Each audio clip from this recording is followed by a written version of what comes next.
is Valley News Live at noon. We start with our COVID-19 coverage this afternoon. Adolescents may be one step closer to getting vaccinated against COVID-19. Pfizer says data from a late-stage trial shows its vaccine is highly effective in that age group. Now, the phase 3 trial involved over 2,200 youth, 12 to 15 years old. The companies say 18 cases of COVID-19 were reported among those who got the placebo, but none were reported in that vaccinated group. That means the efficacy rate for the 2-dose vaccine was 100%. It was also well tolerated and produced a strong immune response. The companies say they plan to submit this data to the FDA as soon as possible to request its emergency use authorization be expanded to include this age group. Well, we're starting to see an increase in COVID numbers in the region, and some are wondering if it's tied to spring breakers or something else.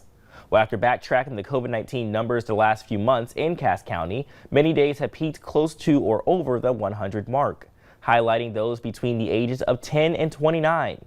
As cases rise, the upcoming prom season is becoming a concern. Sanford Health says not only is this age group the first one to contract COVID-19, they are a wide spreader. They say vaccinating people in their teens and 20s is essential. Kind of the challenge with colleges and universities right now is we're getting near the end of the school year. So if we've got a 2-dose vaccine for most of them, that's most of what we have available. We want to make sure we can get the second dose in before they scatter. Students over the age of 16 in both Cass and Clay counties can get vaccinated at Sanford Health. The shots are available today until mid-April. Well, noon at noon, 2 people were arrested last night at Smoky's Landing campground south of Jamestown, accused of breaking into several campers. Sheriff Chad Kaiser says they took reports of 7 campers with window damage. Deputies found 2 people in their 20s inside a camper. Kaiser says the 2 were reported missing from Oklahoma, got locked out of their vehicle, and were breaking into campers to escape chilly temperatures. Just trying to get warm. They got wet, must have been in the water, got wet. They were just looking for shelter. They were both taken by ambulance to the hospital, and I believe one was transferred to Fargo. The names of the 2 arrested have not yet been released, but Kaiser says information will be submitted to the Stutsman County State's Attorney for possible charges. Well, the wind is giving us a break today, and we are even seeing some flurries in the sky this morning. That sky is beautiful. Let's check in with meteorologist Lisa Green to see what you expect. Hey, Lisa. Hey, yeah, we are looking at some conditions that are going to be on the quiet side this afternoon. We do have some of those clouds and flakes out there, but it is a little bit better as far as the wind is concerned. Here's a look at our temperatures. It was a chilly start, and now we're working our way up slowly. It's only 25 in Fargo and 24 in Grand Forks. We are at 27 in Jamestown, one of our warmer spots, and so is Roseau. A cooler spot, Badette, at 16 degrees right now. And there is some wind. It's not completely gone, with some gusts into the 20s here heading into the afternoon, but it's not intense like it was. We're looking at that wind out of the north or northwest, and so that means we're dealing with cooler air taking over and still continued areas of some flaky activity. And here's a look at your radar and satellite map. You could see some clouds making their way through parts of the valley, and in some cases a few areas where we've got some flurries to some light snow showers stretching west of Fargo and down into the Ellendale areas. The James River Valley area has seen off and on showers for some time.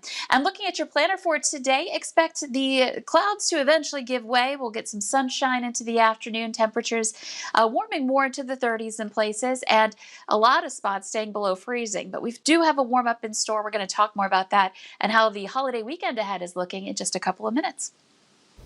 That warm up is definitely needed, especially after those strong winds and chilly temperatures that we received yesterday. Thanks, Lisa.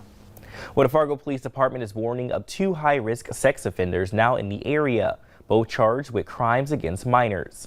The first is Aaron Bever, who is currently homeless. Police describe him as 6'3" and 175 pounds with hazel eyes and brown hair. He was convicted for sexually assaulting a 6-year-old girl approximately 450 times. And Jeffrey Miller is now living at 734 College Street North in Fargo. He is a lifetime registrant after convictions of gross sexual imposition and corruption of a minor. Police say he did sexual acts with minors between the ages of 6 and 17 multiple times. Jamestown Rural Fire Department Chief Brian Paulson says they are running on fumes after the last 24 hours. They battled 3 blazes since 5 o'clock Monday night that is. Chief Paulson says he had 8 units and 24 firefighters at that scene for about 4 hours.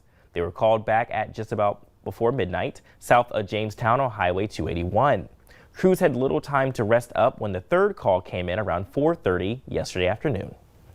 Just be really aware of your surroundings, and even something small as cigarette butts. Right now we're in the season of farmers getting things prepped and ready to go for getting in the field, and just be prepared. Bring fire extinguishers with you. Paulson added those who may be getting into the field for the spring planting season can take even more precautions to help prevent further fires. Well, day 3 of Derek Chauvin's murder trial, and the court is hearing more eyewitness testimony. People at the scene last May said they wanted to help George Floyd but were held back by police. Jay Gray has more from outside the Minneapolis courtroom. Hey there, day 3 in this highly charged trial begins after what's been 2 days of emotional testimony. Things wrapping up yesterday with a Minneapolis firefighter and EMT who happened upon the scene and offered help to police, saying that she saw George Floyd and thought that he needed medical attention immediately. What they told her was that she should just go to the sidewalk with the rest of those that were watching what was unfolding there. There's a man being killed. I would have been able to provide medical attention to the best of my abilities, and this human was denied that right. As we move forward in this trial today, you might see things start to shift a bit. All we've seen to this point is people who were at the scene and really sharing what they saw and their emotions as events unfolded as George Floyd died. The prosecution is going to have to step into a more scientific area, bring in some medical experts, bring in some police trainers and things like that. So look for a shift today as this trial continues to move forward, expected to last about 3 to 4 weeks here. That's the latest in Minneapolis. I'm Jay Gray. Back to you now. Shovin faces up to 40 years in prison if convicted of the most serious charge against him. Well, police in Fargo and West Fargo are reminding people to take valuables out of their vehicles after noticing gang activity from a theft ring called the Felony Lane Gang. Now, officers say they know of 5 incidents last week in Fargo and West Fargo where windows were broken on vehicles and purses were stolen. In all 5 incidents, the cars were broken into while parked at fitness facilities. Police say the group has also been known to target sporting events, daycares, and movie theaters. Well, heads up for those traveling on I-29 between Fargo and Grand Forks. Starting today, construction is happening on the interstate just south of the Grandin interchange to north of the Blanchard exit. They'll be repaving the road and adding some fencing.